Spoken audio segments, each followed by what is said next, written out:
Salut tout le monde, bienvenue au Q&A, session Q&R, la session questions-réponses de février. Encore une fois, merci énormément pour votre participation. Encore beaucoup de questions. En fait, c'est petite révélation, je me demandais quand on l'a parti, est-ce qu'on aurait des questions au Q&A comme tout le temps? Et là, oui, c'est super. Puis, euh, la vaste majorité des questions, ce ne sont pas des choses qui ont été adressées dans les morceaux de contenu, ou en tout cas, m'offre l'opportunité d'y aller avec des angles différents ou d'apporter de la nuance, du détail que j'ai pas fait jusqu'à maintenant. Fait que, très cool. Merci énormément pour votre participation. Je pars cet enregistrement environ 1 heure avant la fin officielle, avec mon horaire même, de la soumission des questions. Fait que s'il y a des questions qui sont soumises après, je vais en faire une vidéo à part pour celle-là. Ou si ça se répond rapidement, je le fais en commentaire. Fait que je m'excuse d'avance si ta question n'est pas répondue dans cette vidéo, mais il va y avoir réponse assurément. OK? Alors, aussi, pour celles qui ont visionné les 2 premiers, je divisais en on va le dire, en sections. Je faisais entraînement, alimentation, habitude, slash mindset, slash tout ce qui ne rentre pas spécifiquement dans l'alimentation ou entraînement. Là, on change l'ordre un petit peu. On va commencer avec habitude, mindset, euh, euh, motivation, y aller avec alimentation et entraînement en dernier. OK? Fait que, allons-y. Habitude, mindset, 1. J'ai lu mon propre titre, désolé. Fait que là, merci à toi et ton équipe pour tes capsules santé. J'en apprends beaucoup chaque semaine. Merci à toi, Marjolaine, de faire partie du groupe. J'aimerais savoir quelles sont tes recommandations dans un processus de perte de poids pour éviter les plateaux. Je trouve ça difficile de garder la motivation garder la motivation et maintenir toutes les bonnes habitudes en ne voyant pas de résultats. Merci beaucoup. OK. Fait ça, le concept de plateau, premièrement, on ne peut pas éviter les plateaux. C'est normal d'avoir des plateaux. Ça fait partie du processus, que ce soit en perte de poids ou en gain de performance en passant. Il y a toujours des plateaux.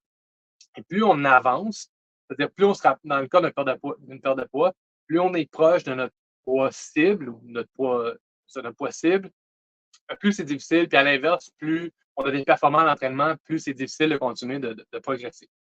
En ce qui a trait spécifiquement à la perte de poids, j'ai une section dans Propulsion qui est juste ça. C'est comme 3 capsules d'au moins 15 minutes chaque. Fait que je vais t'inviter à aller retourner voir ça. Je rentre dans le.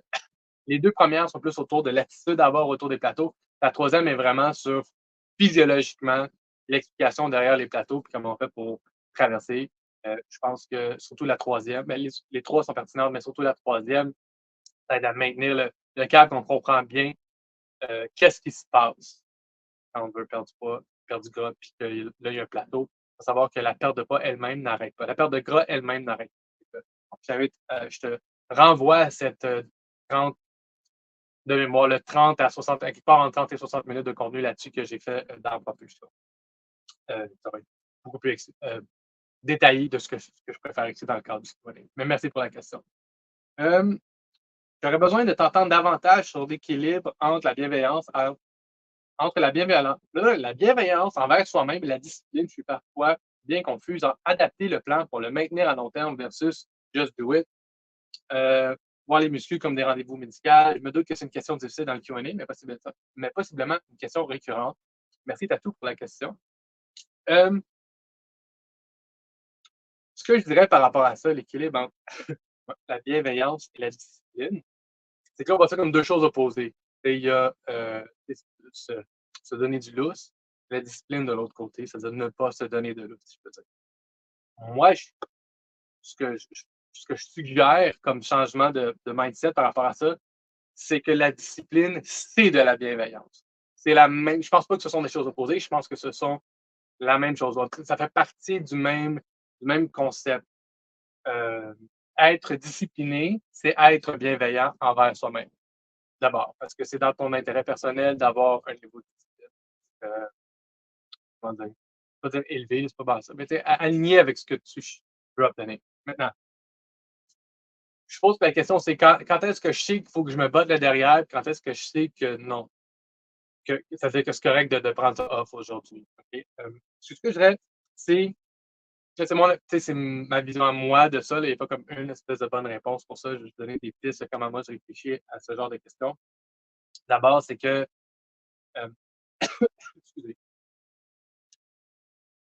plus tu vas être discipliné, plus ça va être clair quand tu veux vraiment prendre une journée off. Fait que c'est-à-dire plus tu vas être, disons rigoureuse dans ton processus, plus tu vas savoir quand c'est plus quand ça va pas te tenter, tu vas savoir que c'est pas vrai, mais, pas de la paresse, là, souvent les gens ont tendance à mettre cette étiquette-là là-dessus. Fait que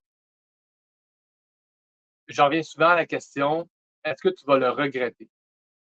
Ce que tu t'apprêtes à faire ou à ne pas faire. Si tu t'en tu sais, si une journée ça ne tente pas de t'entraîner, le lendemain, tu vas-tu le regretter?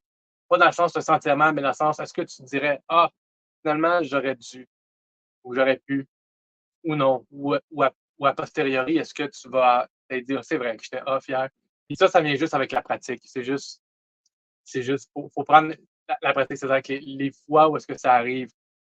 Fait que c'est vraiment juste une notion de stick to the plan.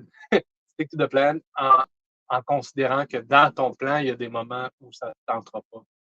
Fait que c'est ce que je dirais, la bienveillance, la discipline, c'est en fait 2 versions de la même chose parce que, faut faut être discipliné dans sa bienveillance mais être discipliné, c'est être bienveillant aussi envers soi-même parce que c'est ce qui est vraiment aligné avec tes désirs.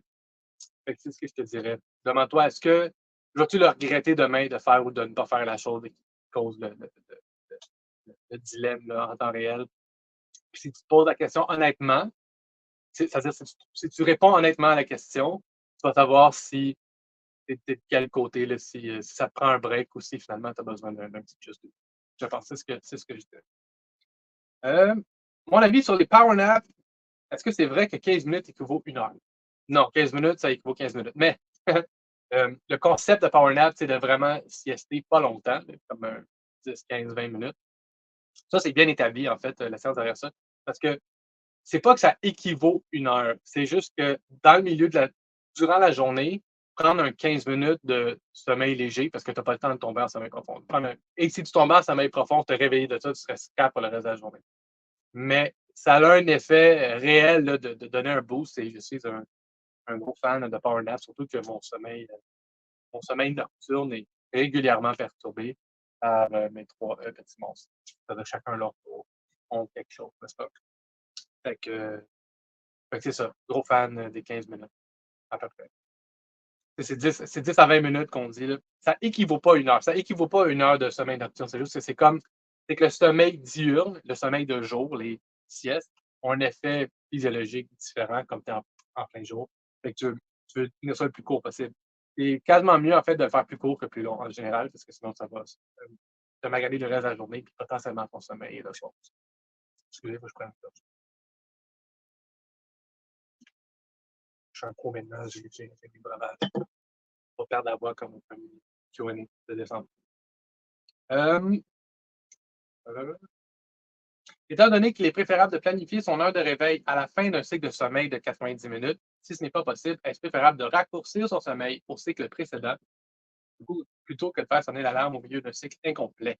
C'est une excellente question, Valérie. C'est une question quand même avancée. Ce que je te dirais, c'est que tu peux pas, de toute façon, vraiment planifier ton réveil au milieu d'un cycle parce que tes cycles varient d'une nuit à l'autre.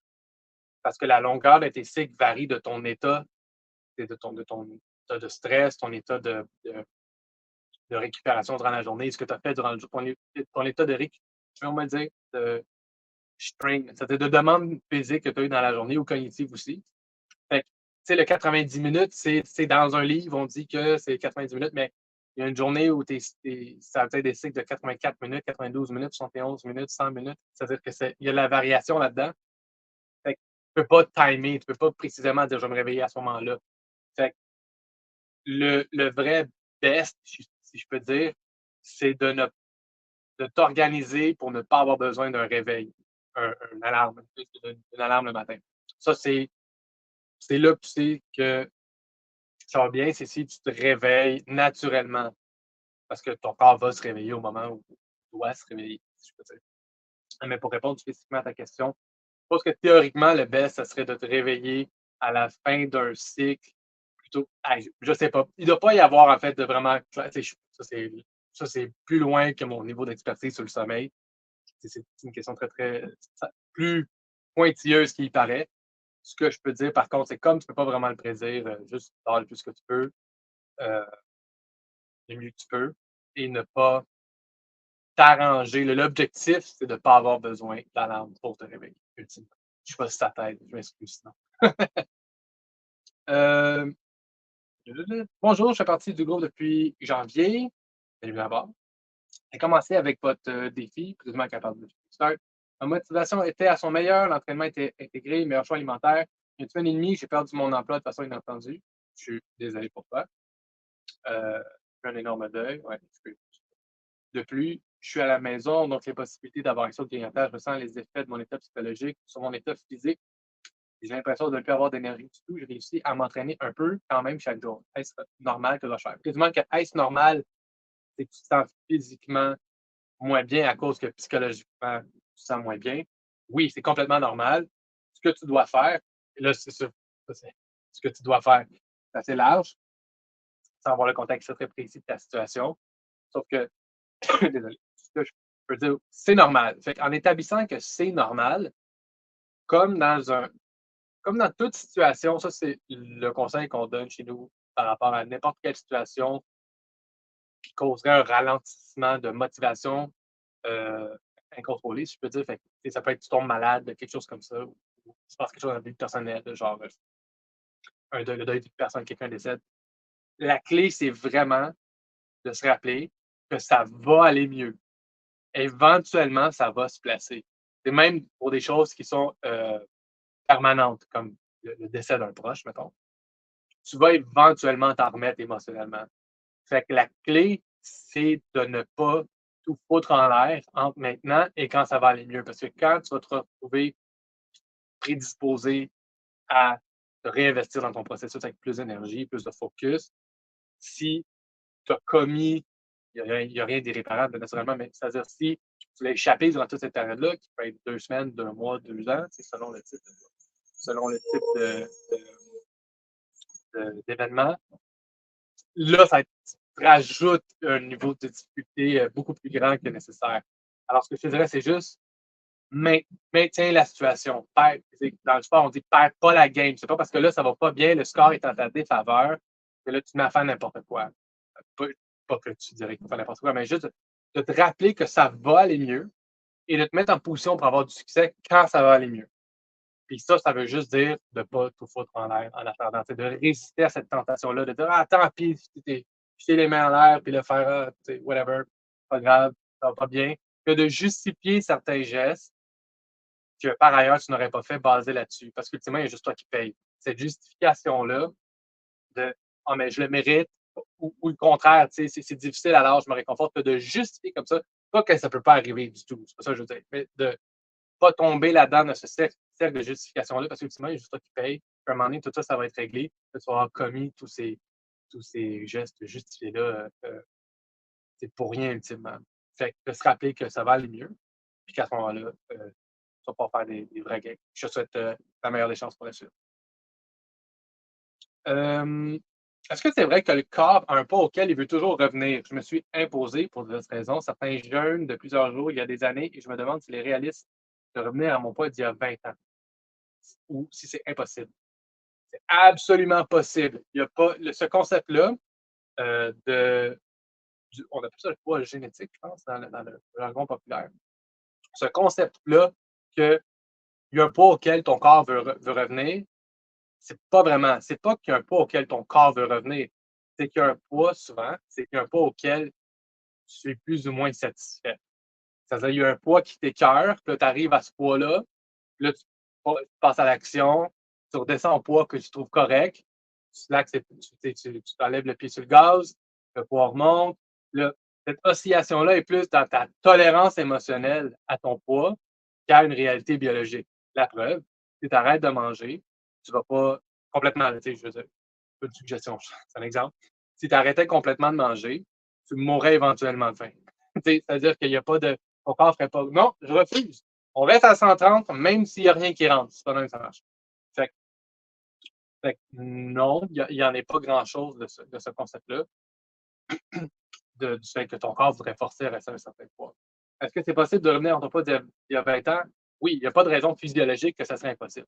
Il y a des raisons morphologiques que la forme de ton corps peut avoir changé, surtout si tu as eu des grossesses, c'est l'élargissement des hanches, etc. Sauf que, en termes de poids, il n'y a pas de raison que tu aurais plus de gras maintenant. Il n'y a pas de raison physiologique qui fait que tu es obligé d'avoir plus de gras maintenant. Tu n'as pas nommé ton âge, mais mettons, peu importe, tu as 50 ans, il n'y a pas de raison physiologique que tu serais obligé d'avoir plus de gras qu'à tes 25 ans. Il n'y en a pas. C'est pas vrai. On accumule du gras avec le temps à cause qu'on a des mauvaises habitudes ou des habitudes qui sont désalignées avec nos objectifs qui font boule de neige avec le temps. Donc, il y a pas de raison d'avoir plus de gras. Il y a une raison d'avoir moins de muscles. Ça, oui. C'est pour ça qu'on est comme musculation plus plus chez nous. Une fois que ça c'est établi, tu pourrais avoir plus de muscles maintenant que tu en avais il y a 20 ans. Fait que tu aurais moins de grosses. La réponse courte à ça, c'est non. On tombe dans l'alimentation, déjà. Euh, j'ai fait plusieurs diètes dans ma vie, dont certaines de type low carb avec propulsion. Ça m'a permis de consommer des glucides sans culpabilité, de comprendre au contraire leurs bénéfices. Je n'ai pas de questions. OK. Ah oui, OK. Je n'ai pas de questions. Je voulais juste te remercier de m'avoir permis d'arrêter de démoniser les bananes. Et je me dis en même temps que mon commentaire te donne l'occasion de taper à nouveau positivement sur le coup des glucides, si ça te le dit. Ça me dit, merci Sylvie, ça me dit certainement. Là, je l'ai lu. Il n'y a pas de question, mais je l'ai lu juste pour réitérer à tout le monde qui va voir la vidéo. Pas de raison de ne pas manger, de sauver. Pas de raison de ne pas manger. Il y en a une sur les lectines tout à l'heure qu'elle va avoir passé, sur les légumineuses, grains entiers, tout ça. Il n'y a pas de raison. Passe à travers le contenu de propulsion. Je me sens extrêmement clair pourquoi. Toutes les populations du monde, historiquement, qui ont vécu longtemps et en bonne santé, mangent énormément de glucides, énormément en proportion de leur assiette, pas énormément comme en volume, en proportion de leur assiette. Toutes des populations qui mangeaient surtout des glucides. Plantes entières. Quand j'ai glucides, on va dire en fait plantes entières. On va dire comme sucre de table. Plantes entières. Les plantes les moins transformées possibles. Je renforce le point. Merci. Du BCAA avant ou après l'entraînement, qu'est-ce que ça apporte aux muscles que les suppléments de protéines ne font pas? Question de Karine. La réponse, c'est rien. Il n'y a rien de spécial au BCAA, ça ne sert à rien. Point. Pour ceux qui ne savent pas, BCAA, c'est un acronyme. BCAA, c'est Branch Chained Amino Acid. OK? Amino acide, c'est acide aminé. Branch chain, c'est un type d'acide aminé. Les protéines sont composées de 20 acides aminés. Fait que toutes les protéines, tout le vivant, en fait, okay, tout le vivant est composé de protéines. Tout le vivant est composé de 20 acides aminés. Il y en a trois qui sont les branch chain amino acids, qui sont la leucine, l'isoleucine et la valine, qui sont vendus aussi séparément. C'est-à-dire qu'il y a une sous-composante des protéines qui est vendue comme supplément parce que ce sont des acides aminés magiques. OK? Mais il n'y en a absolument rien. Il n'y en a rien. Si tu manges assez de protéines, tu as assez des BCAA naturellement dans ton alimentation. Et les BCAA, la seule utilité démontrée, c'est quand tu fais des épreuves d'ultra-endurance. Comme triathlon, Ironman, c'est des affaires qui durent plus de 2 heures d'efforts soutenus. Comme on passe au travers de nos réserves de glucides en le faisant, si je prends des BCAA, mon corps, puis pour empêcher ton corps de s'attaquer aux muscles comme source d'énergie, si tu prends des BCAA, ça régule ça. Fait que c'est une utilité ultra précise qui concerne à peu près personne, excepté des athlètes pas de haut niveau, d'extrêmement haut niveau, qui ont des épreuves extrêmement difficiles. Fait j'en prends pas, je le recommande jamais. Je le recommandais pas à mes joueurs de football. Dans la NFL, les joueurs ne prennent pas ça. Comme ça n'a aucune utilité démontrée. Si tu manges assez de protéines, et ça, c'est relativement facile à faire. Si tu te concentres, comparé à est-ce que ça va régler mon problème? Est-ce qu'il faut manger notre repas, même si on n'a pas faim? Je suis régulière pour repas par jour, parce que toujours aux mêmes heures, mais souvent, je n'ai pas faim. Mais je ne vais pas grigner plus tard. Fait que là, la question, c'est plutôt ça, c'est José qui pose la question. La réponse courte, c'est si tu n'as pas faim, mange pas. Ça c'est surtout si tu veux perdre du gras. Si tu n'as pas faim, mange pas. Si tu voulais gagner du muscle, ça serait différent. Des fois, il faut que tu te contraignes à manger si tu veux gagner du muscle, parce qu'il faut que tu fasses un surplus calorique, un surplus nutriments pour que ton corps en fasse des muscles avec, essentiellement. Sauf que si le but, c'est de perdre du gras, mange pas si tu n'as pas faim. Cependant, si tu ne manges pas assez, tu vas avoir faim plus tard. Fait que c'est pas tu ne devrais jamais te forcer à manger. Mais le danger, si je peux dire, c'est que tu te mettes en position où tu as faim plus tard, justement, là, comme tu as dit, ta question. Fait La clé, c'est vraiment de t'assurer que tu rencontres tes cibles nutritionnelles, tu les distribues à peu près également dans ta journée. Fait que ton budget calorique, ta cible de fibres qui est 25 grammes minimum, ta cible de protéines qui est, pour faire un chiffron, minimum 1,5 fois ton poids en kilos. Fait que ça devrait donner quelque chose comme 75 à 100 grammes par jour selon les données que je connais pas. Si tu rencontres, là, tu prends ces trois chiffres-là, calories, protéines, fibres, tu divises par 3. Là, si ça rentre en 3 repas, tu ne devrais pas vraiment. Ça va se calibrer tout seul au bout de quelques jours. Ça va être assez faim, tu vas avoir assez mangé, tu n'auras pas faim, tout ça. Le problème, c'est si ça se peut que si tu manges beaucoup, mettons, au dîner, tu n'as pas vraiment faim au souper, mais là, tu as bien faim rendu en soirée comme à 8 heures. Il faut faire attention à ça. C'est pour ça qu'on veut distribuer à peu près également nos nutriments. C'est pour avoir une espèce de régularité, justement, une stabilité dans notre glycémie, dans toutes sortes de choses. Euh, D'avoir comment, si tu te dis que je suis régulière 3 repas par jour, il faut aussi que les 3 repas soient similaires nutritionnellement parlant. Je suis pas en train de dire qu'il faut que tu soupes ton déjeuner et que tes 3 repas soient pareils. La distribution des nutriments, c'est important qu'elle soit à peu près uniforme pour éviter justement d'avoir des fringales, des protéines. Super important à cet effet-là. J'aimerais avoir des astuces pour augmenter mon apport en protéines quotidiennes. Je prends un shake protéiné le matin, plus 2 autres repas faits maison, plus repas collation. J'ai réalisé récemment que le nombre de grammes de viande ne représente pas du tout la quantité de protéines consommées. Effectivement. L'enjeu, c'est que ma faim est somme toute bien gérée, pas diminuer, remplacer. Moi, basé sur ce que tu dis, je ne sais pas pourquoi il faudrait que tu augmentes tes protéines. Surtout, tu sais, si tu as des repas normalement, c'est-à-dire un repas équilibré, conçu, même, sans même te concentrer vraiment sur ce que tu manges. Nos déjeuners, culturellement, sont très faibles en protéines. Nos dîners, d'habitude, sont corrects. Nos soupers, d'habitude, aucun problème. Fait que si, présumant que ton shake est en avant-midi, parce que c'est souvent le cas, moi, je me demande, le manque à combler, il est de combien, justement?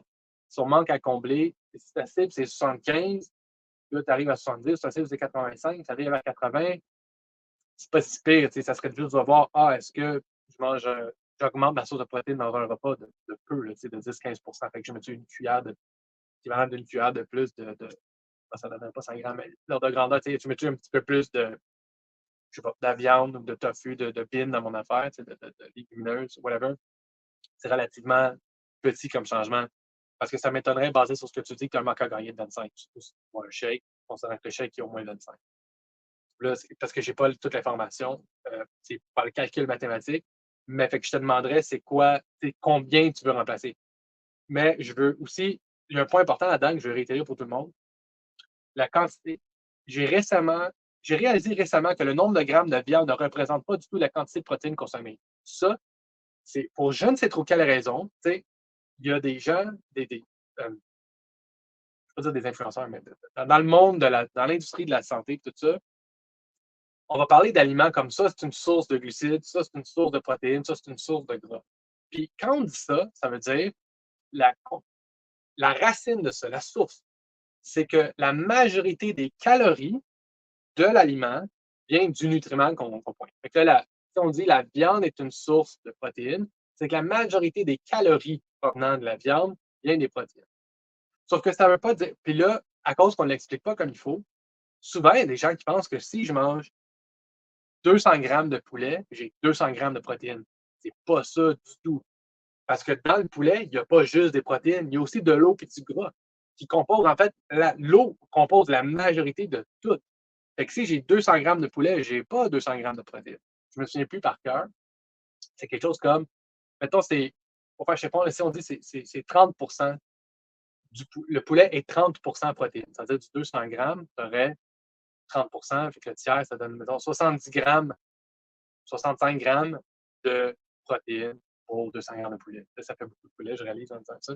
Sauf que faut se rappeler de ça. Là. Si le poids de l'aliment tel qu'il est, l'aliment entier ne représente pas sa valeur nutritionnelle si c'est une source de ci ou de ça. Faut que tu le rentres dans MyFitnessPal ou quelque chose, tu le googles pour avoir la valeur. C'est combien de protéines là-dedans pour vrai. Ou d'autres choses, de doses, de glucides, peu importe. Fait que c'est ça. Pour revenir à la question, Jessica, je te dirais que ça dépend c'est quoi ton manque à gagner. Si tu en manques 5, je vais juste augmenter un petit peu. Puis parce que ça m'étonnerait que tu sois à moins 20, moins 25, mais si c'est le cas, fais-nous, fais le détail, là, puis envoie-nous ça, puis ça va me faire plaisir. Est-ce qu'il y a vraiment un enjeu avec la lectine? Ah! Je vois plein de pubs comme quoi il faut bannir les tomates et un paquet de fruits, les noix, le soya, les légumineuses parce qu'ils contiennent de la lectine qui trouble et crée, hein? Et qui, oui, oui, qui crée des micro-trous dans le système digestif, qui trouble la digestion de façon lente et sournoise, et qu'un jour, le corps ne sera plus capable d'absorber les vitamines et les nutriments, problème de peau, inflammation, gonflement, etc. Là, j'en préoccuper. Non! Non, les lectines, ça, c'est incroyable. Ça, c'est mon préféré. Un de mes préférés. Les lectines, c'est vrai que c'est dangereux. Ouais, c'est-à-dire à faire attention. C'est vrai qu'on les retrouve dans cette affaire. Mais pas vraiment dans tomates, surtout, c'est surtout légumineuses. On dit la liaison qu'on fait souvent, c'est lectine, légumineuse. OK? L'affaire, c'est qu'elles sont toutes détruites à la cuisson. Comme plus de 95 des lectines sont détruites à la cuisson et à moins que tu manges des bines crues. Je pense que tu pourrais même pas manger de bines crues. Je suis pas sûr que ça existe. Comme je suis même pas sûr que c'est vendu. Je pense qu'ils sont toutes pré-cuites. Au minimum, il faut que tu les rinces. Fait que c'est complètement inexistant. C'est 100 de la propagande. Et je pèse mes mots. J'ai tendance à être très nuancé. Fais attention à ça. Oui, ça c'est vrai, ça c'est pas vrai. Ça, c'est une pure menterie, absolument malhonnête, dite par des gens soit malhonnêtes, soit complètement incompétents. Parce que il y a tout toutes les études populationnelles sur les gens qui mangent des légumineuses, c'est que ces gens-là vivent considérablement plus longtemps que des gens qui n'en mangent pas. Fait que même si, mettons, c'était vrai, isolé, c'est-à-dire, ah, les lectines font ça dans le corps, euh, ça a l'air de pas. C'est-à-dire, si c'est vrai dans un lab, comme dans une éprouvette, ça a l'air de pas être vrai dans la vraie vie, c'est-à-dire, considérant tout ce que dans les légumineuses et nos modes de vie, les effets sur le corps humain, parce que ça ne se reflète pas dans les données. Fait au-delà du fait qu'ils sont détruites à la cuisson, donc c'est inexistant, en plus, on sait que les gens qui mangent des aliments riches en lectine vivent plus longtemps en moyenne. Fait que c'est ça. Là, je suis en train de, si t'es allergique aux légumineuses, si des gens allergiques au soya, je suis en train de manger du soya, mais t'es pas allergique à cause de lectine. T'es allergique à cause de d'autres. Fait que, vous voyez, ça m'a enflammé. La réponse, c'est non. Faut pas laisser faire les lectines, c'est pas grave. Euh, tu suggères de prendre notre source de calcium dans les légumes et les laits végétaux parce que l'estrogène de vache peut avoir un impact sur nos hormones. Est-ce que tu as la même recommandation pour les hommes aussi, moins pire? C'est pas tant que je recommande de, euh, de se tourner vers les boissons végétales à la place du lait de vache pour le calcium. C'est plus que le calcium, ce n'est pas une raison de boire du lait de vache. Fait que c'est différent. C'est pas le lait de soya, c'est une meilleure source de calcium que le lait de vache. C'est que c'est pas important. Parce qu'il y a plein de calcium dans plein d'autres choses que tu manges probablement de toute façon. Il y en a aussi dans le lait de soya. C'est renforcé c'est enrichi de calcium. Fait que c'est plus ça. Euh, puis concernant l'estrogène du lait de vache, c'est minime. C'est absolument minime l'estrogène mammifère qu'on se trouve dans le lait de vache. Sauf que c'est pas zéro. Fait est-ce que comment je peux dire? Je suis pas un expert là-dessus, puis c'est vraiment mon opinion de citoyen ordinaire là-dessus. Là. Mais si je suis un homme, puis là, j'ai peur du soya, tu t'as pas dit qu'il y a un homme dans ta vie qui a dit ça, là, je parle de façon générale, Valérie. Si, parce que souvent, les hommes ont peur du soya. Puis c'est les hommes, à cause des phytoestrogènes. Puis les hommes qui ont peur du soya, généralement mangent en masse de fromage, puis boivent en masse de bière. Puis la bière, c'est la source numéro un de phytoestrogène. Puis le fromage et les produits laitiers, de façon générale, sont la seule source d'estrogène mammifère dans l'alimentation. Fait que c'est une espèce de. Fait que oui, évite de consommer ça si tu as peur des estrogènes. C'est plus ça que je dirais.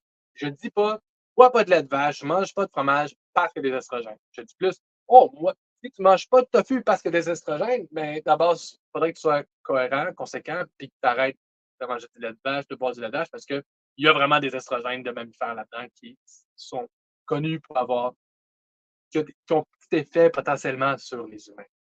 Fait que c'est ce que je dirais. Moi,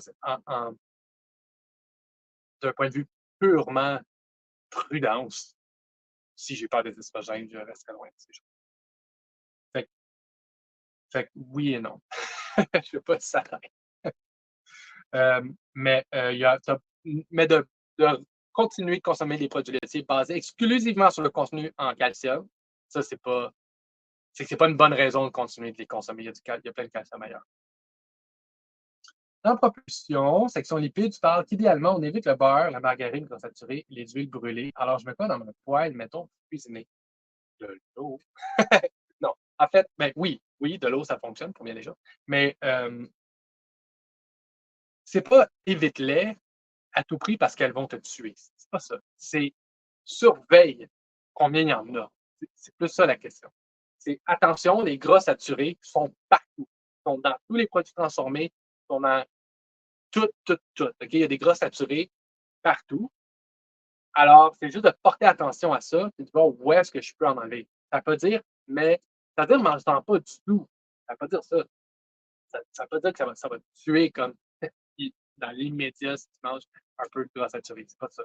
C'est que comme c'est omniprésent dans les produits transformés, qu'on mange beaucoup de produits transformés, si je mange, je cuisine les yeux ouverts, je suis comme ici, il y en a, ici, il y en a, ici, il y en a, ici, il y en a. Là, tu vas observer, hey, mon beurre, je peux en mettre la moitié dans le poêle. C'est plus ça l'affaire. Je peux en mettre la moitié dans le poêle.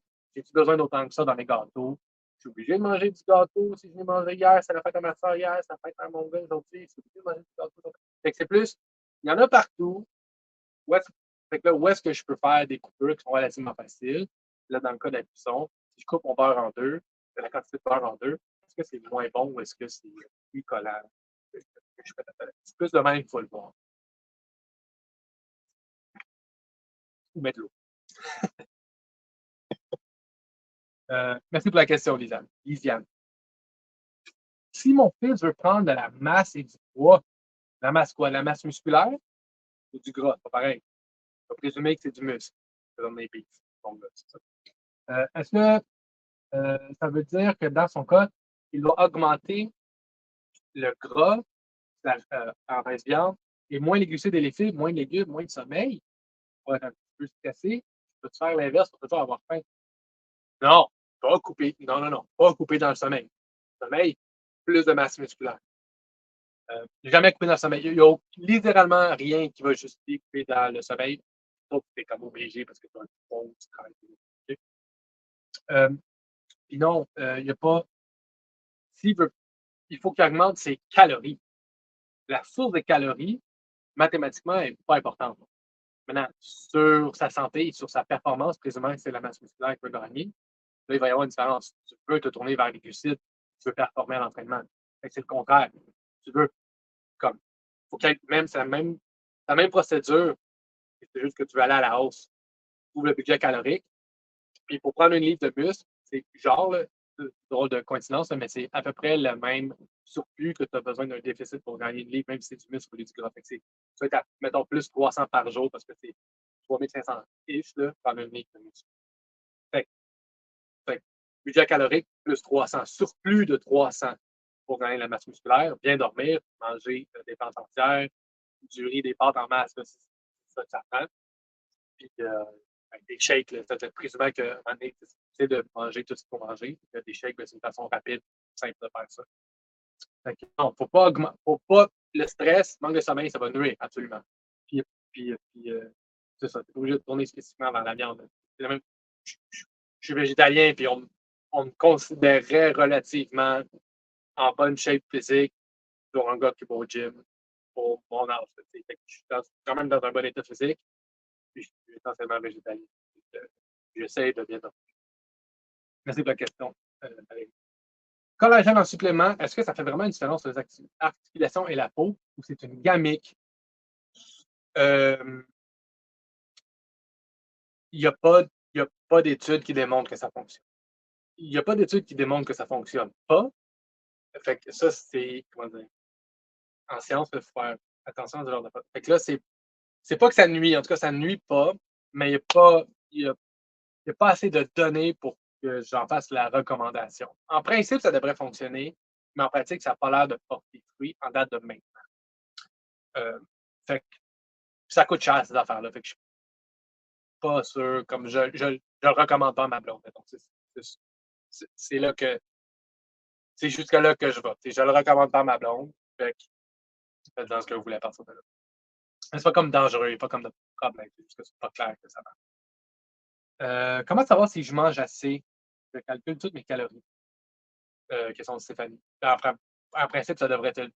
Si tu connais ton budget calorique, tu le rencontres, c'est comme ça que tu vas le savoir, simplement. Ou s'il n'y a pas juste les calories qui sont importantes dans un corps de perte de poids. Euh, Protéines, fibres, très important. Je pense au travers de ça, la proportion dans décide. Au moins 25 grammes de fibres. Et ton poids en kilos fois 1,5, c'est un chiffre rough, le chiffre est un peu plus élevé, mais ça se calcule même. Ton poids en kilos fois 1,5, c'est assez ma protéine. Si tu rencontres tout ça, puis tu as assez de calories qui est respectée, tu gagnes. Peux-tu me résumer les effets néfastes de l'alcool sur la santé, outre les bouffées de chaleur la nuit et la petite donne qui pousse? Il y a deux discours, l'autre, comme l'envers étant bien fait pour le cœur. C'est vrai qu'on ne sait plus. Valérie, c'est complètement de la propagande. Il n'y a aucun bénéfice à l'alcool, point barre.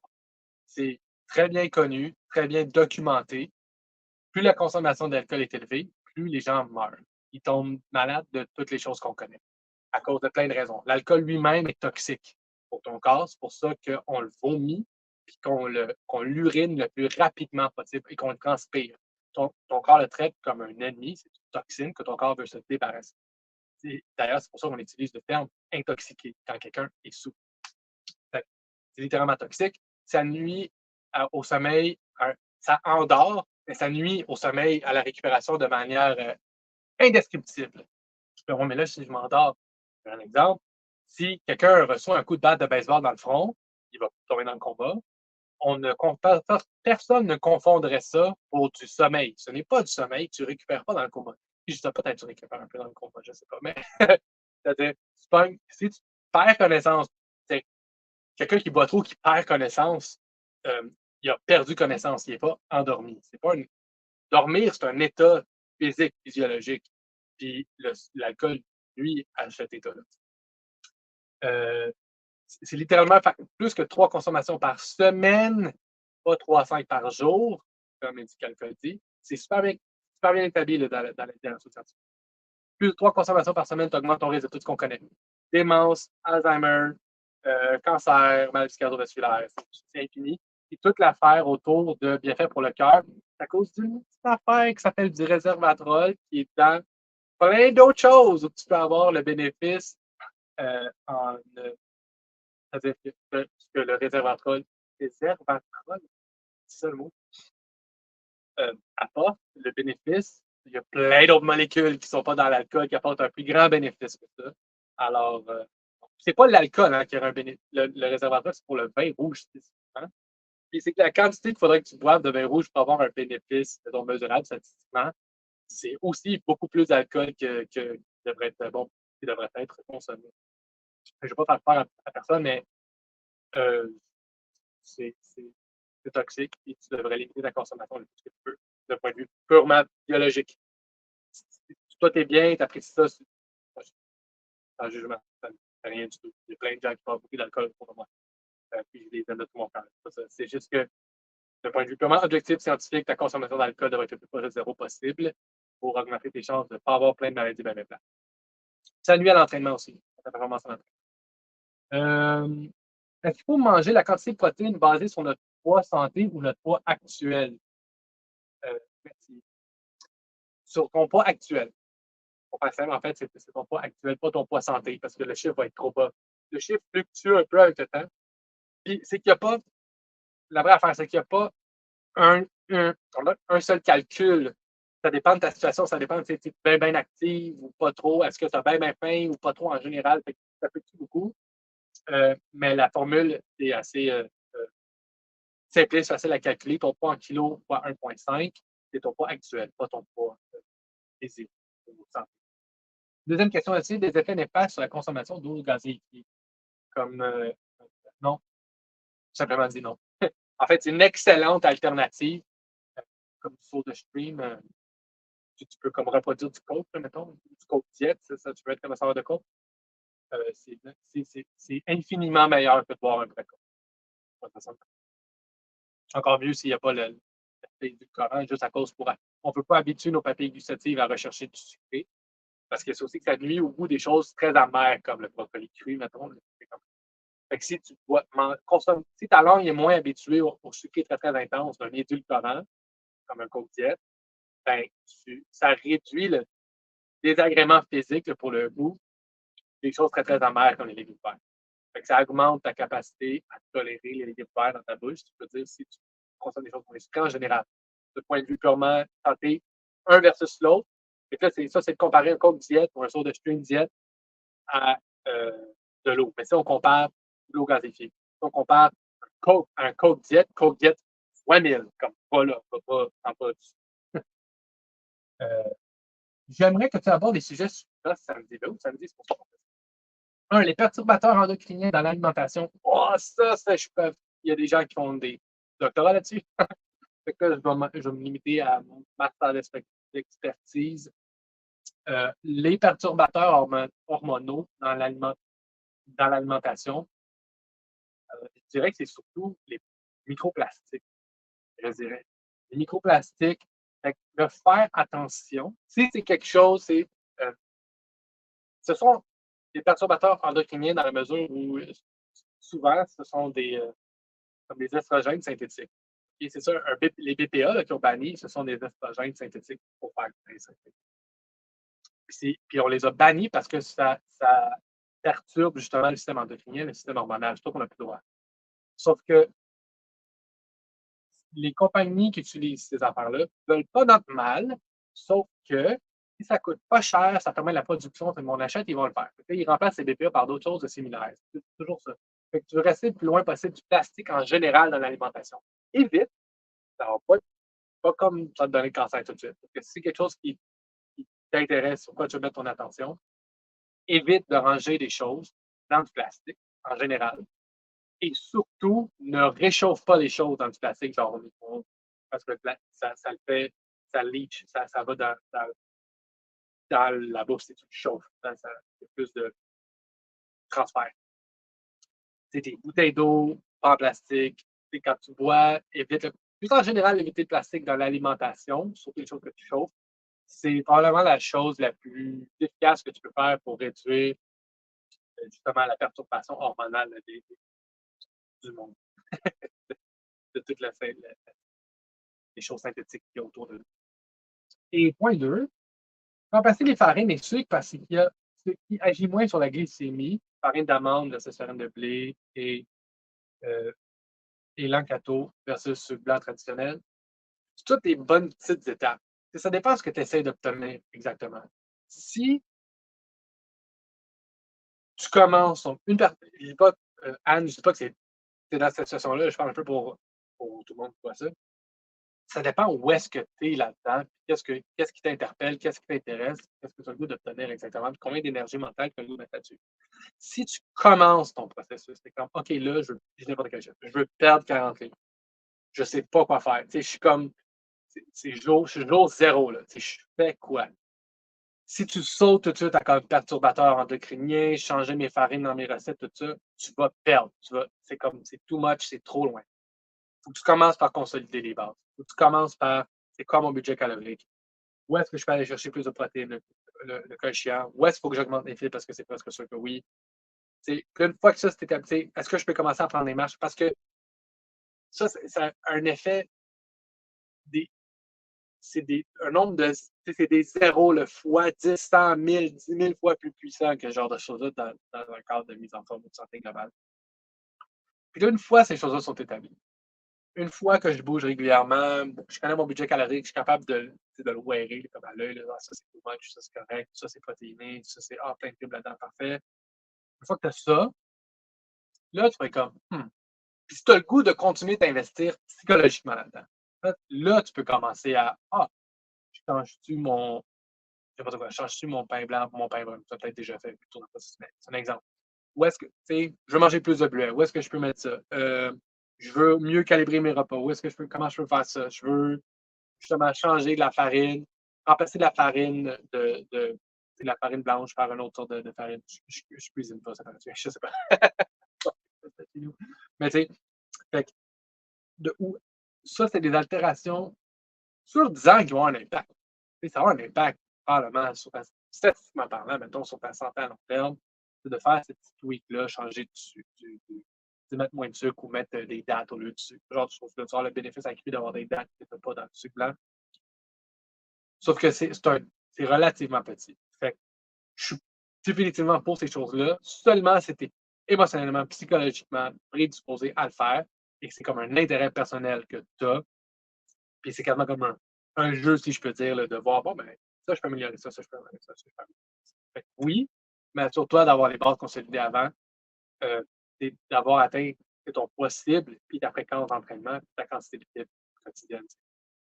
Juste faire attention de ne pas sauter des étapes. Parce que c'est aussi une forme de procrastination. Parce que ce qui arrive, c'est que changer une sorte de farine pour une autre, c'est facile relatif à manger 3 tasses de brocoli. Fait que faut faire attention et s'assurer que ce ne sont pas des façons de faire ce qu'on appelle la procrastination productive. C'est puis là, faire ah ouais, mais c'est pas du sucre blanc, c'est des dattes dans mon gâteau, mais tu ne manges pas ton brocoli. Comme l'effet du brocoli infiniment plus important que sorte de sucre que tu mets dans ton café. C'est ce que j'ai à dire. Que penses-tu des informations transmises sur les Nightshade, FODMAP? Est-ce qu'on pourrait être affecté sans le savoir? Sans le savoir, non. Est-ce que des gens affectés qui doivent manger FODMAP? Ben oui, absolument. Est-ce qu'il y a des gens qui sont affectés par les Nightshade? Nightshade, c'est tomates, aubergines, comme une classe de fruits. Oui, sauf que tu ne le. Il n'y a pas sans le savoir. Il y a, si tu es affecté par quelque chose, tu vas le savoir. Il va y avoir, peut-être tu ne sauras pas c'est quoi, mais tu vas avoir quelque chose, tu vas consulter, puis là, on va te dire ah, essaye ça, essaye ça. Enlève ça, passez ce symptôme.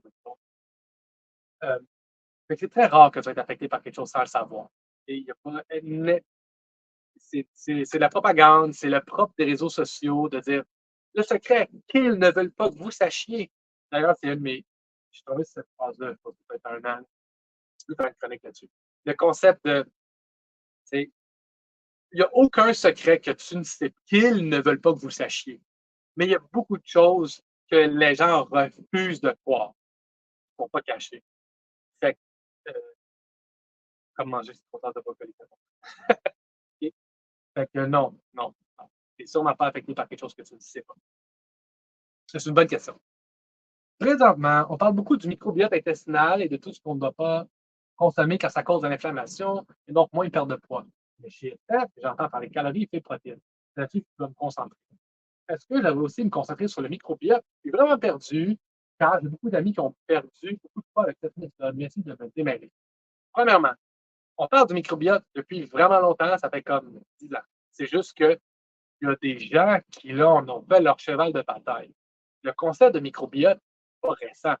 C'est récent à l'échelle humaine, mais ça fait très longtemps. Je veux dire, dans la première version de propulsion, à l'époque, ça s'appelait les principes fondamentaux de l'alimentation saine. Je parle de ça, ça va faire 5 ans. OK? Fait que c'est pas récent, de point de vue. C'est juste qu'il y a des gens qui sautent là-dessus. Oh, c'est la nouvelle chose. C'est pas keto, c'est plus le jeûne, c'est microbiote maintenant. Puis là, blablabla, bla, bla, bla, microbiote. Le microbiote, c'est full important. Mais ça se trouve que si on applique les principes qu'on met de l'avant en propulsion, et généralement dans le contenu, tu vas t'occuper de ton microbiote par défaut. C'est un peu ça l'affaire. Parce que s'occuper de son microbiote, c'est bien manger. C'est manger fruits, légumes, légumineuses, grains entiers, limiter la consommation de protéines animales pour toutes sortes de raisons du puis de résoudre le stress, puis toutes ces choses-là. C'est un élément de facto. S'occuper de son corps, c'est s'occuper de son corps. Il n'y a rien qui est en contradiction directe par rapport à l'alimentation. Il n'y a pas une façon de manger qui est meilleure pour ton cœur, mais qui met ton microbiote de côté. Il n'y a pas une façon de manger qui est plus microbiote, mais qui, pour ton cœur, c'est moins bon. Pour ton cerveau, c'est moins bon. C'est du branding. C'est juste du branding. C'est important. C'est pas que c'est pas important. C'est important. Sauf que de dire que l'inflammation réduit la perte de poids, c'est un mensonge. C'est littéralement faux. Ce qui nuit à la perte de poids, c'est d'être en excès calorique. C'est tout. Puis là, ça se décline de mille et une façons différentes. Je veux dire, pourquoi tu es en excès calorique, comment, tout ça. Sauf que le principe de base, le bottom line, c'est purement une notion pour le poids, de plus ou moins de calories. L'inflammation, ça existe. Je veux réduire ton inflammation. Mais de dire que ça nuit à la perte de poids parce que tu ne t'occupes pas de microbiote, c'est de la propagande pour te faire peur. Si tu manges, parce que je ne l'ai jamais nommé comme ça parce que je ne veux pas me mettre dans une case. Sauf que dans la littérature scientifique, si on, si on crée des types de diètes, mettons, on les compare le low carb ou keto, puis le carnivore, puis le vegan, puis le ci, puis le ça. Okay. Si on enlève les diètes, les façons de manger qui sont pour réduire des affectations, comme des allergies. Okay? Si on enlève le concept de médicalement, une personne ne peut pas manger telle chose, mettons dans le cas de FODMAP, c'est une façon de manger, mais qui est propre aux gens qui ont un certain problème. De point de vue populationnel, ce que nous, on met de l'avant, depuis le fitness, c'est ce qu'on appelle la diète méditerranéenne, dans le monde scientifique, je veux dire. C'est très élevé en plantes entières, peu ou pas de viande rouge, peu ou pas de produits laitiers, relativement élevé en bons gras. C'est-à-dire qu'on s'assure que les gras qu'on a sont des bons gras. Okay? Fait que si on avait à définir l'alimentation qu'on met de l'avant, c'est ce qu'on appelle la diète méditerranéenne. Puis elle est étudiée depuis comme toujours. Ce qu'on appelle manger équilibré, c'est une structure de ce qui est généralement appelé la diète méditerranéenne. Puis vous avez remarqué que les gens qui font la promotion du microbiote font la promotion de la diète méditerranéenne aussi. C'est juste qu'ils l'appellent maintenant la diète microbiote, alors qu'il n'y en a rien. C'est juste du bruit. C'est vraiment juste du bruit. Fait que, vous voyez, ça m'enflamme ça aussi. Fait que oui, c'est important, sauf que on dit la même chose, c'est juste qu'on refuse, nous, de jouer au jeu, de faire du sensationnalisme. Puis tes amis qui ont perdu beaucoup de poids avec cette méthode, c'est parce qu'ils ont un déficit calorique. Point. C'est vraiment juste ça. C'est vrai, c'est comme je disais tantôt, il n'y a aucun secret qu'ils ne veulent pas que vous sachiez. Sauf que il y a beaucoup de choses que les gens ne veulent pas savoir ou ne veulent pas comprendre ou refusent de croire que c'est vrai. Dans le cas de tes amis qui ont perdu beaucoup de poids, c'est vraiment sa diète microbiote. Est-ce que la diète microbiote crée un déficit calorique parce que j'arrête de manger des choses transformées qui sont usées pour mon microbiote, comme on n'arrête pas de raconter dans notre contenu? Oui. Ouais. On tombe dans l'entraînement. Est-ce possible que pour les mêmes efforts en muscu, en augmentant mes charges, en cardio modéré, en alimentation similaire, que les changements soient différents ou n'arrivent pas en même temps d'une personne à l'autre? Est-ce qu'il y a des corps qui vont plus vite ou plus lent pour le changement? Oui, sauf que ça n'existe pas deux personnes qui sont vraiment pareilles. Fait que ça se peut que, j'ai un exemple juste qui sort bien de même. Mon beau-frère et moi, on est à peu près du même format. Il a un pouce plus grand que moi. Il est 5 pieds 11, je suis 5 pieds 10. Par ailleurs, on est vraiment similaires. Fait que là, il y a certains exercices dans lesquels il est plus fort que moi. Pas dire alors, ça veut dire qu'il y a plus de masse, ça veut dire qu'il y a plus de masse musculaire propre à ce mouvement-là. Fait que, mettons, il pousse plus que moi, au bench press, mettons. Ça veut dire qu'il y a plus de muscles ici. Alors, même si les deux, on augmente nos charges à la même proportion, il y a un meilleur résultat que moi parce à cause qu'il est plus grand, il y a plus rond-bras, il est plus fort, fait qu'il y a plus de choses. Fait que ça n'existe pas, deux personnes vraiment pareilles. Fait que oui, c'est absolument possible que la même démarche chez deux personnes offre des résultats différents, mais c'est que les personnes ne sont pas vraiment pareilles et la démarche non plus. C'est un peu ça qui est mêlant. Mais fait que la réponse courte, c'est oui. Maintenant, compte du fait que chaque démarche est vraiment individuelle à cause qu'elle affecte le corps, la personne qui le fait est différente et donc la démarche est différente. Merci de votre question, Josie. Question pour le kinésio. Ah oui, OK. Fait que là, il y a une question sur je fais des squats, des fentes, ça me fait mal aux genoux. Qu'est-ce que je dois surveiller? C'est dur à dire comme ça. OK. En fait, c'est tellement large, il y a tellement de choses à dire sur ça qu'on a invité un physio qui va venir faire un Q&A juste de bobo, puis d'adaptation à l'entraînement, puis gestion de douleur, tout ça. Fait que reste à l'affût pour ça. Je sais que je suis désolé. Ma réponse est pas décevante, mais c'est que lui, il va pouvoir offrir une bien meilleure question que moi. Les physios de questions enseignent à l'université. Il y a plusieurs cliniques de physio. Vraiment cool. Fait que je vais laisser répondre à ces questions-là et les autres similaires. Si un exercice ne me fait rien, que faire? Je comprends pas le sens de la question. Fait que si tu fais un exercice que tu sembles pas forcer, si c'est ça que ça veut dire, la réponse simple, ça augmente la charge, tout simplement. Il y a pas, parce qu'il n'y a pas d'exercice en soi qui ne fait rien. Ça se peut pas. Excepté certains exercices de rétablissement de blessure, là, du rehab, prehab, ou certains, mettons, si je fais un exercice comme ça, puis là, juste mon bras, ben, effectivement, je peux en faire 100 comme ça. Parce que si je prends un poids de 10 livres, je peux juste en faire 10. Fait que c'est d'augmenter la charge si c'est un exercice de travail à proprement parler. Euh, Si on a une condition médicale, arthrose hanche, est-ce qu'il vaut mieux éviter certains sports ou exercices ou on est quand même mieux de s'entraîner pour se muscler? C'est les deux. Il y a certaines choses que tu ne devrais pas faire ou faire attention, mais tu dois absolument te muscler. Sinon, ça va empirer. La condition va empirer. Euh, Fait que la réponse courte, c'est oui, tu devrais t'entraîner quand même. Il y a certaines choses qu'il faut que tu fasses attention quand même. Puis justement, ben, je vais laisser dans le prochain. Bientôt, on va sortir le Q&A avec le physio qui va pouvoir donner beaucoup plus de détails là-dessus. Mais la réponse courte, c'est absolument oui, il faut que tu t'entraînes pour te muscler, pour te protéger contre les méfaits à long terme de ta condition dans le cas d'arthrose. Tout en gestion de douleur, tout ça, mais c'est ça que tu dois nous jaser ça. Merci pour la question. J'ai commencé à faire du ski de fond et à la venue du printemps, j'aimerais commencer la course. Est-ce que les journées où j'en fais comptent pour des entraînements de jambes? Autrement dit, si je m'entraîne en muscu aux 2 jours et que je fais mon ski de fond dans l'autre journée, est-ce que pour mes jambes, point de vue récup?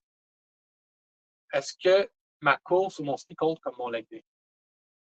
Non. La course, le ski, puis, etc., ne comptent pas comme des entraînements de jambes, mais elles taxent les jambes. Fait que là, c'est une notion de ton niveau et ta capacité à récupérer. Il y a des gens qui sont capables de faire des activités 7 jours, qui s'entraînent 4 fois semaine, et au tennis 2, 3 autres fois, parce qu'ils sont physiquement dans un état où ils sont capables de faire ça. Il faut que tu te laisses le temps de récupérer. Mais ça ne compte pas comme un leg day parce que squatter, ce n'est pas comme faire du ski. Le bénéfice, c'est que le bénéfice est différent. Fait que la question, c'est es-tu capable de donner le même effort d'une fois? C'est comme ça que tu sais si tu es assez récupéré, si tu es capable, en fait. Si tu n'arrives pas à fournir le même effort en muscu parce que ça chiffre mieux, versus le bon, mettons, est-ce que c'est plus ou moins dur? Si tes charges n'augmentent pas aux 2 semaines, tranquillement, là, ça peut être 1 ou 2 livres par exercice. Si tu n'es pas progressivement plus facile ou tu n'arrives pas progressivement à augmenter les charges, tu ne récupères pas assez, tu diminues le volume. Ça, c'est la réponse. Encore sur le ski de fond, j'en fais jusqu'à casser. Et après, j'ai vraiment du mal à revenir jusqu'à l'arrivée. Donc, je n'ose pas allonger mes distances, mais j'aimerais tellement des conseils sur la meilleure façon de gérer. Aucun problème côté cardio. Je suis à 25 de ma capacité cardio, mais 100 de jambes.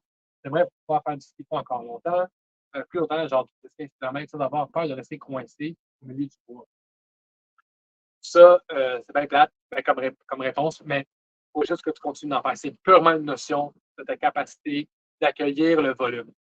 Fait que, surtout, c'est que si tu es fou. Puis la muscu va aider pour ça, justement. Si tu fais de la muscu, ça augmente ta force maximale et ta capacité à faire un effort sur une durée. C'est ta force maximale est ici. Puis là, euh, attends, avec mes mains, ça donne un beau graphique. Tous nos efforts représentent un pourcentage de notre force maximale. Fait que là, marcher, par exemple, chaque pas représente 0,0001% de ta force maximale, mettons. Alors, plus ta force est haute, ta force totale maximale, moins marcher est difficile. Parce que la force relative de marcher ne change pas. Chaque pas est toujours pareil. Mais si tu deviens de plus en plus fort, chaque pas devient relativement de plus en plus difficile relatif à ta force. C'est la même chose pour n'importe quelle autre activité. Ta force maximale augmente, ta capacité à utiliser un petit pourcentage de ta force maximale sur plus longtemps va être aussi effective. C'est faire attention au volume, de gérer ça comme il faut, d'en faire de plus en plus progressivement et t'assurer de toujours progresser au niveau de tes jambes autant que possible. C'est comme ça qu'on va faire.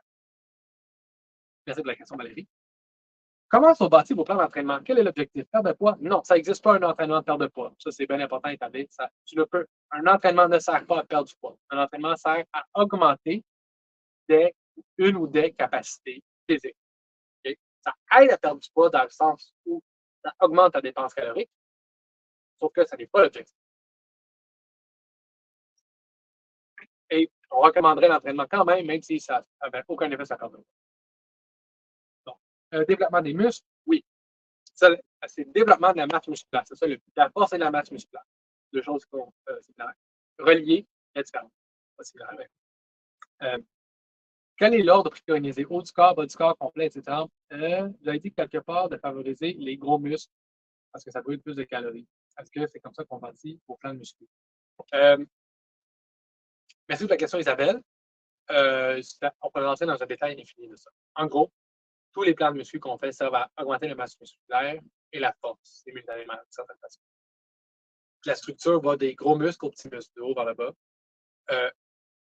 Oui, ça dépense plus de calories. Ça exige plus d'énergie, donc d'autres dépenses caloriques à faire ça, de faire comme ça.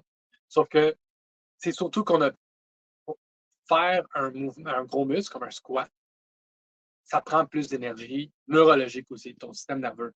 Fait qu'on le fait au début parce qu'on a plus de jus. C'est surtout ça l'affaire. Ça prend moins d'énergie de faire ça.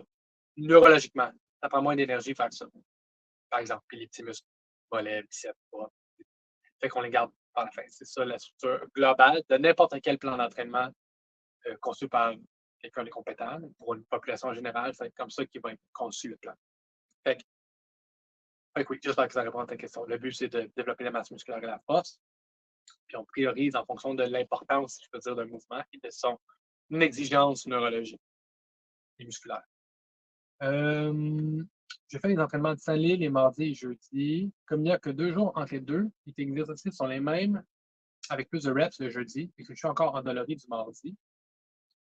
Je me demande si la surcompensation est le temps de s'opérer. C'est toute cette notion-là de récupération, peu importe j'ai-tu fait trop de ski, pas assez de ski, est-ce que mes workouts sont trop collés, je peux faire 2 journées de jambes, je ne les sais pas. C'est la seule mesure objective. Je ne peux pas dire, basé sur hey, j'ai fait ça tel jour, j'aimerais-tu faire ça tel autre jour? Je ne peux pas donner une bonne réponse à ça. Parce que la vraie réponse objective, individuelle d'une personne, c'est est-ce que je suis capable d'augmenter mes performances d'une fois à l'autre? Pas littéralement d'une fois à l'autre, mais est-ce que ça devient progressivement plus facile ou est-ce que je suis capable d'augmenter mes charges? Puis si j'augmente mes charges parce que c'est facile. Sinon, si tu n'es pas capable de faire ça, si ça ne devient pas plus facile avec le temps, c'est parce que tu ne récupères pas assez. C'est supposé toujours devenir tranquillement de plus en plus facile, capable de faire soit plus de reps, dans un cas où c'est ça, l'exercice est structuré de même, ou mettre plus de charge. C'est comme ça qu'on sait. Capable de le faire, ça veut dire que tu es assez récupéré. Si c'est le même entraînement, mais plus de reps, si tu es capable de le faire, ça veut dire que tu es capable de le faire. Ça veut dire que tu as assez récupéré, même si tu es un petit peu raqué. Être raqué ou non, ça veut dire que tu es capable ou pas de faire quelque chose. C'est spécifique à la nouveauté de la chose que tu as faite. Être raqué, ça vient de la nouveauté de quelque chose, soit d'une charge, c'est-à-dire d'un type de charge, c'est-à-dire que je faisais du 15 reps, je fais du 5 reps pour le même exercice, ma charge est beaucoup plus élevée. Fait que c'est un nouveau type de stimuli, soit le mouvement lui-même est différent. Comme ça, on est raqué à cause de ça. Je pense à la dernière question déjà. Plus gros problème handicapant qui m'embête vraiment. Je ne suis plus capable de dévisser les pots et les bouchons. As-tu une recommandation d'exercice que je peux faire pour retrouver cette capacité? Ça, c'est une notion de force de préhension et de la force de tes doigts. Fait que tu pourrais, mettons, dans le cas spécifique de tu peux être capable de dévisser quelque chose, une notion de force de préhension. Fait que des balles, il y a des pinces, là. Tu peux prendre une clip dans un gym, il y a des clips pour mettre sur des barres. C'est ça. Ça, c'est un exercice ultra niché, comme ultra accessoire. Fait que tu fais ça, mettons, 2-3 séries de 10 par main. Ou tu peux juste te fier sur le fait que si tu utilises des poids libres dans tes mains, à mesure que ta force augmente, ta grip, ta force de pression augmente aussi parce que les poids que tu utilises au gym en général augmentent. Fait que ça se fait indirectement, comme il faut toujours tout tenir, essentiellement dans le gym. Si je pousse, je peux avoir les mains vertes. Du coup, si je tire, si j'ai un poids dans mes mains, justement, si je fais ça, si je squatte avec des poids dans mes mains, la force de pression va augmenter de facto parce que les charges elles-mêmes vont augmenter. Donc, je peux faire des exercices comme ça avec des pinces ou des balles de. La balle de stress est trop cool. Une balle de stress bien dure, tu préfères ça. Merci de la question, Valérie. On va regarder si. Ah, il y a d'autres entrées. On y va. Là, je ne sais pas sur dans quelle catégorie, par exemple. Protéines et muscles. Ça rentrait dans l'alimentation, désolé du désordre. Quel est le lien direct entre les protéines et la muscu? Est-il direct à court terme où l'apport de mes protéines doit être constant sur le long terme pour profiter de ses bénéfices. Si j'en ai pas assez une journée où je m'entraîne, est-ce que mon entraînement est aussi bénéfique? Euh, le bénéfice est optimisé dans les 24 heures. Ça veut dire, tu sais, c'est assez, c'est 100, mettons, tu t'entraînes une journée, tu en as juste 80, le lendemain, tu es à 100. C'est sur ta vie, là, cette journée-là où tu as manqué 20 grammes, ça fait rien. C'est juste que il y a une notion où ton corps est constamment, surtout si tu t'entraînes régulièrement, ton corps est constamment en train de. Le but de l'entraînement, en fait, c'est de t'affaiblir. C'est de forcer ton corps à faire quelque chose qui se retrouve démuni, littéralement, de ressources. Puis là, il les remplit, il les remplit, il les remplit. Un de ces effets-là, c'est d'augmenter sa performance et sa taille, puis sa fermeté, sa dureté, une autre tension à long terme. Fait que tu dois constamment remplir. Fait que la cible, la meilleure cible, c'est vraiment sur 24 heures. Si dans une semaine au complet, ça marche, moins pire, sauf que le target, ça serait vraiment 24 heures. Mais c'est pas que l'entraînement est moins bénéfique, c'est juste que c'est comme sous-optimal, puis il n'y aurait sûrement pas de toute façon de mesure, de façon objective de mesurer ça. Fait que faut pas, fais-toi-en pas trop, mais essaye de rentrer ça en dans 24 heures. C'est ma recommandation. Mais ça, ce que ça veut dire, c'est que si tu t'entraînes à 1 heure l'après-midi, 24 heures, c'est 1 heure le lendemain, 1 heure l'après-midi le lendemain. N'est-ce pas? C'est pas dans cette journée-là. Si tu t'es entraîné à 1 heure, tu n'as pas à 10 heures, tu n'as pas 9 heures pour combler. C'est 24 heures. Parce que nos cycles sont de 24 heures. C'est une excellente question. Merci, Isabelle. Et ça, c'est la dernière.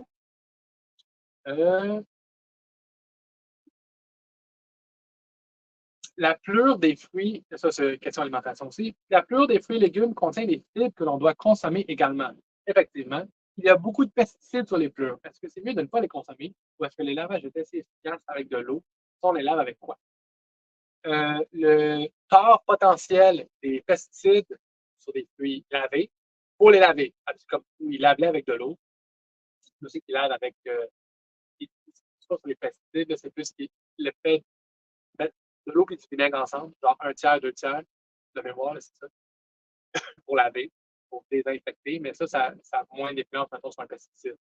Sauf que c'est absolument clair dans la littérature scientifique à ce sujet, le bénéfice des fruits et légumes et de toutes les plantes entières, pour les laver, mais même si ça n'était pas, sont bien supérieurs aux méfaits potentiels des résidus de pesticides sur ces aliments-là. Et de toute façon, pas pour faire peur, mais si quelqu'un craint les pesticides sur la plure de pommes lavée, la mauvaise nouvelle, c'est que le bétail accumule beaucoup de pesticides parce que le bétail mange plein de choses pas nécessairement lavées. Alors lui, il accumule les pesticides de ce qu'il mange. Puis là, ça a des problèmes. Puis les résistances aux antibiotiques, c'est un peu le même concept. Je m'écarte un peu, là, mais si tu les laves, il n'y a aucun problème. Le bénéfice, la capacité à long terme à résister justement aux méfaits potentiels de microdoses de pesticides, elle est bien plus importante que le méfait des pesticides. Merci pour la question. De personnes secrètes qui n'ont pas dit ça. C'est ça. Merci pour votre attention. Encore plus qu'1 heure, il faut que je fasse attention, mais qu'est-ce que vous voulez? C'est pas comme stimulant pour poser de bonnes questions. Fait que merci, puis on se voit bientôt.